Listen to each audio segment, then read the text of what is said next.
we have a friend visiting with us that I just met this morning. I guess I met her online once. Barcelona, I'm going to try to get it right. Hey, Kate, I can't do it. Hey, can do. You come on up here, all right? Barcy is going to come up with the McQuides. Barcy is visiting from Windhoek, Namibia, and it's great to have her here with us this week. And we pray so much for your church, for the church family there, and we just love you so much. Many of us, I think the only ones who have been there physically are the McQuides, but some of us may be visiting there next year because right now plans are coming together for us to host a swamp corps in Botswana next August. So Jeff and Jen are putting that together, and so some of us may be going over there to visit with you. But we wanted to hear from Barcy a little bit while she's here as we continue to pray for their church in Namibia. And so she's going to share with us some updates and things that are going on, things we can continue to pray for her and the church there that we support in Namibia. And Pam's going to say something. Yeah. So anyways, yes, I am just thrilled that Barcy is here with us. And the Hakanjo family is really very near and dear to Scott and to myself. And I just want to give a little history. But when we first moved to Namibia in 2011, we met Barcy's mom very early on.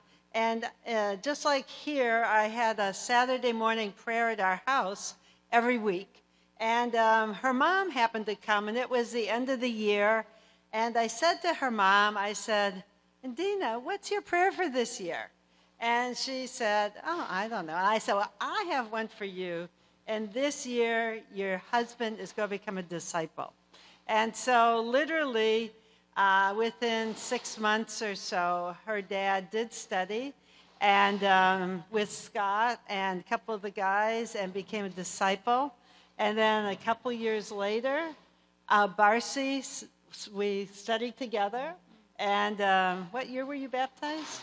It was 2016. 2016, she was baptized. And then literally the day before we left Namibia in 2017, her oldest daughter, Lucy, and I had been studying, and she wanted to be baptized before we left. So the day before her 18th birthday, she was baptized. And so her whole family is very dear to us. But this year, Barcy, just in the middle of July, lost her mom. And so it's been a very challenging time. But she still went to Orlando, and she still came up here to visit the Agaloris, who some of you may know from Triangle, because Simon was baptized in Triangle probably somewhere in the 90s. And then we all served together in Namibia between CDC and USAID.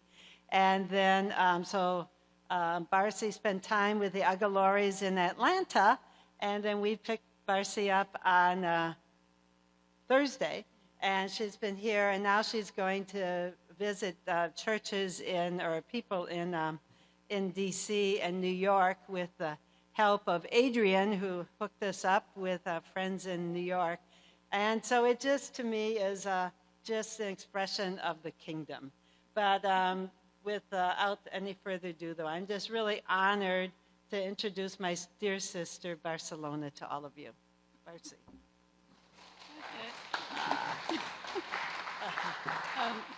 Thank you, everyone. Sorry, I'm a little bit nervous, but I'll do my best to share. I'm very thankful to Pam and Scott for accommodating me here in Wilmington. Otherwise, it would not have been possible for me to come here. So I basically made the decision to come to the U.S. It was on the 29th of July. That was about 4 days before the conference. Because after losing my mom, I wasn't sure whether it was the right time to come, my family, whether they might need support from me. So it was a very difficult decision, but in the end, I felt, let me just go for it. I did have mixed feelings, but standing here, I don't regret being here. The conference for me was very building, very encouraging, very impactful, and I know I'll have a lot to share with my church back home in Namibia as well. I'm extremely thankful for that. I just also wanted to add, when I studied the Bible with Pam, I was hesitating at first, but I'm grateful that I was able to eventually get baptized. And I remember that it was 2 days before I was supposed to leave for my graduation in the UK. So I thought maybe I should first go for my graduation, spend 3 weeks, then come back and make the decision. Maybe it was too hasty. But for somehow I managed to get under the water. I was baptized and I went to London. My sister was living there at the time. Yeah, so I shared with her, my excitement, and she saw the change in me, and then she also made the decision to get baptized. And then I think it was 2 months later, her husband, who was living in Namibia at the time, also got baptized. So that was quite a milestone for my family, being in the church. Seeing that my sister and brother were baptized, I think it was about 15 or 20 years before that. So we were sort of just lost in the world. So coming back to now, I'd just like to share greetings from the Namibian church. It's a Windhoek Church of Christ. We got to learn about the Wilmington church through Pam, and we saw that there was a lot of similarities, the same size. But then, I think we're introduced to some of the members. David, we were on a virtual meeting a few times for the swamp camp. And then Jeff as well. Which church is he from? One in Atlanta. Oh, okay. Yeah.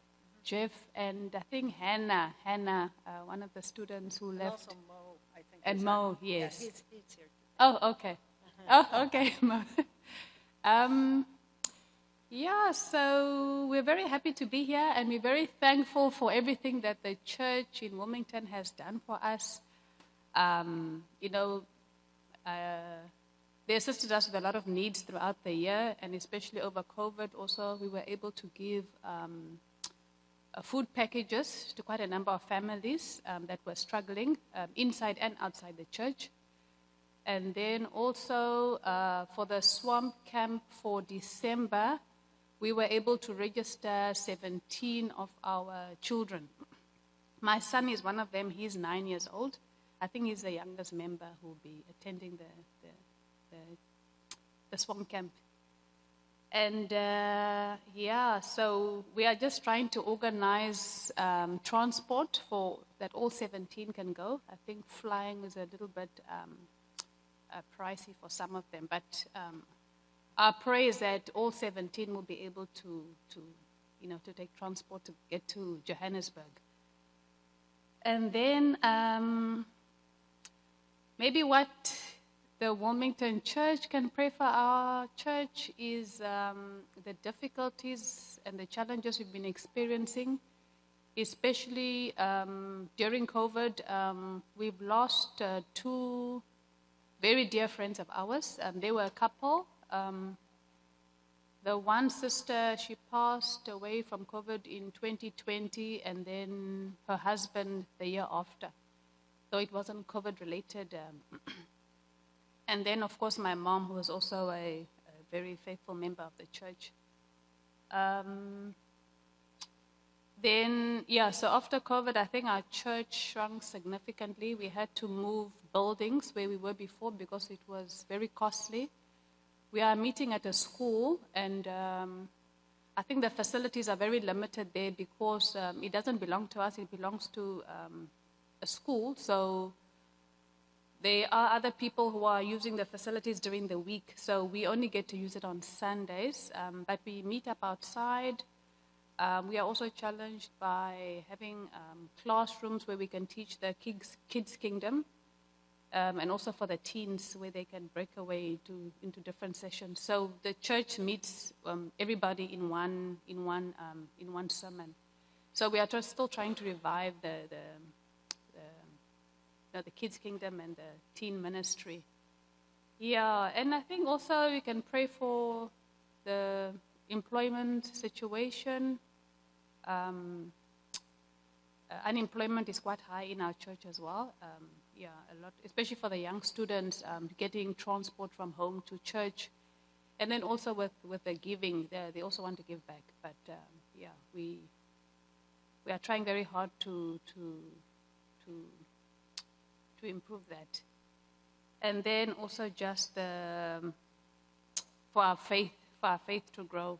We've got some very strong members who are who come regularly, but some they come once a month, and yeah, it's challenging. It's been challenging, but yeah, continue to pray for them. Thank you.